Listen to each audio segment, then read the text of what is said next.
ریح نکلنے کے باوجود نماز جاری رکھنا، کیا ریح خارج ہونے کی صورت میں شرمندگی سے بچنے کے لیے نماز جاری رکھی جا سکتی ہے؟ محمد عبداللہ: نہیں جی، نماز جاری نہیں رکھی جا سکتی، کیونکہ بغیر وضو آپ گویا کہ نماز کی صورت بنا رہے ہیں۔ یہ نماز کے ساتھ بہت زیادہ ایک قسم کی توہین ہے، یہ بالکل جائز نہیں ہے۔ البتہ یہ ضرور ہے کہ آپ جب صف توڑ کے نکلیں تو ناک پہ ہاتھ رکھ لیں ایسے کر کے، تو تاکہ یہ وہم ہو کہ شاید نکسیر پھوٹی ہے، اس وجہ سے یہ شخص نماز صف توڑ کے جا رہا ہے، لیکن یہ کہ وہاں آپ کھڑے نہیں رہ سکتے۔ بچے کا قرآن شروع یا ختم پر دعوت کا اہتمام کرنا۔ اپنے بچوں کے قرآن شروع یا ختم کے وقت حوصلہ افزائی کے لیے دعوت وغیرہ کا اہتمام کر سکتے ہیں۔ ابو سفیان انڈیا سے: جی کر سکتے ہیں، کوئی حرج نہیں ہے، لیکن قرآن جب شروع ہو رہا ہو تو دعوت کا کوئی تک بنتا نہیں ہے نا۔ شروع تو ایسے ہی کرا دیں، دعوت جائز تو اس وقت بھی ہے، لیکن شروع کا کوئی تک بنتا نہیں ہے۔ ختم قرآن پہ دعوت کریں تاکہ بچے کی حوصلہ افزائی ہو کہ اس نے بڑا کام کیا ہے، یا اب جب قرآن اس نے شروع کیا تو پہلا پارہ ختم کر لیا تو تھوڑی سی حوصلہ افزائی کے لیے دعوت کر دیں تاکہ اس کو موٹیویشن ملے، کچھ نہیں تو کم از کم 2-4 سبق پڑھنے کے بعد اس کی دعوت کر دیں نا، تاکہ اس کو یہ احساس ہو کہ بھئی یہ سبق پڑھنے کے نتیجے میں ہو رہا ہے۔ تو کام شروع کرتے ہی نہیں بلکہ کچھ اس کا کچھ حصہ کمپلیٹ ہو جائے تو اس پہ دعوت کرنی چاہیے۔ غیر مسلم کو قرآن گفٹ کرنا، کیا غیر مسلم کو عربی قرآن کا نسخہ دعوت کی نیت سے دیا جا سکتا ہے؟ شوکی صاحب کراچی سے: جی بالکل دیا جا سکتا ہے، کوئی حرج نہیں ہے۔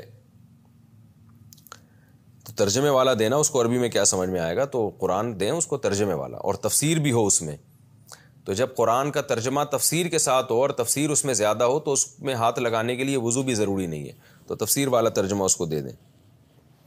حضرت مفتی تقی عثمانی صاحب کا بھی ترجمہ ہے انگلش میں، اور تفسیر بھی ہے، تو وہ بھی دی جا سکتی ہے۔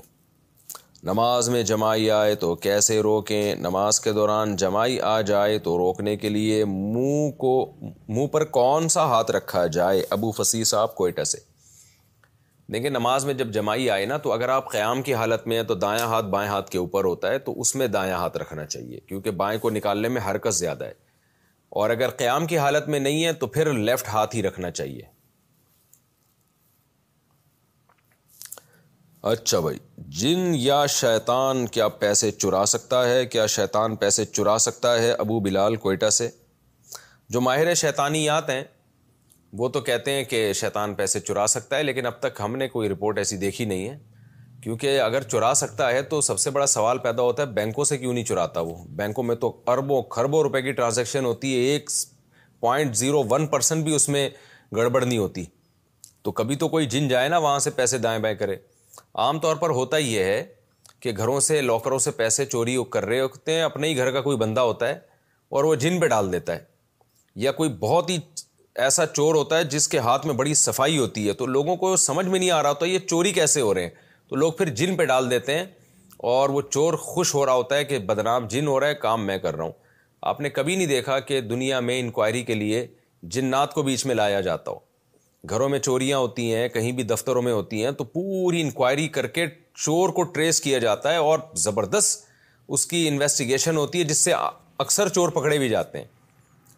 تو اگر یہ غیر مسلم بھی اسی طرح کر رہے ہوتے کہ انویسٹیگیشن کی ضرورت نہیں ہے، جن نے ہو سکتا ہے کر لیا ہو، تو سارا نظام ہی خراب ہو جاتا ہے۔ تو اس لیے میں مانتا ہوں کہ جنات بہت کچھ کر لیتے ہیں، لیکن اتنا نہیں کر رہے جتنا آج کل لوگوں نے بنا لیا ہے۔ تو کبھی بھی کوئی واقعہ ہوا کرے، اس کے حقیقی سبب تک پہنچنے کی کوشش کریں۔ سبب سمجھ میں نہیں آ رہا تو آپ سوچیں کہ کوئی بڑی کلاکاری کی ہے جن نے، جن کہہ رہا ہوں، وہ انسان نے، جو جینی جیسا ہی ہو گیا نا ایک طرح کا وہ تو اس لیے اس کے اسباب تک پہنچیں اور پھر اس کی حفاظت کا انتظام کریں۔ آپ جنات پہ ڈال کے اپنی جان نہ چھڑائے کریں۔ میاں بیوی میں جھگڑے ہو رہے ہوتے ہیں اپنی حرکتوں کی وجہ سے، تو فوراً فلاں نے جادو کر دیا ہے، فلاں نے جن چڑھا دیا ہے، تو یہ اس لیے ہو رہا ہے، اپنی حرکتیں ٹھیک نہیں کرتے کہ بھائی تمہارے اخلاق ٹھیک نہیں ہے، اس وجہ سے لڑائی جھگڑے ہو رہے ہیں، تو اپنی خامیوں کی اصلاح کرو۔ تو وہ جن چڑیل بھوت کے چکر میں نا جو کام مسلمان کو کرنا چاہیے وہ کرتا ہی نہیں ہے، اور فساد کی طرف چلا جاتا رہتا ہے، اور پھر افسوس بھی نہیں ہوتا، ندامت بھی نہیں ہوتی، کیونکہ جب سارا جن پہ ہی ملبہ ڈال لیں تو اپنی غلطیوں کی اصلاح کیسے کرے گا؟ غیر مسلم لوگ جب کوئی ناکامی ہوتی ہے تو اسباب پہ غور کرتے ہیں، مہینے مہینے ان کی میٹنگز ہوتی ہیں کہ یہ ناکامی ہوئی کیوں ہے، اس ناکامی کو دور کرنے کی کوشش کی، دوبارہ اس غلطی کو دہراتے نہیں ہیں۔ اور ہمارے یہاں کیا ہوتا ہے، غلطی ہو گئی یار، یہ جن نے کر لیا ہوگا، چڑیل نے کر لیا ہوگا یہ کام، یا فلاں نے جادو کر دیا ہوگا، تو بس اسی چکر میں پڑے رہتے ہیں اور اپنی خامیوں کی اصلاح نہیں کرتے۔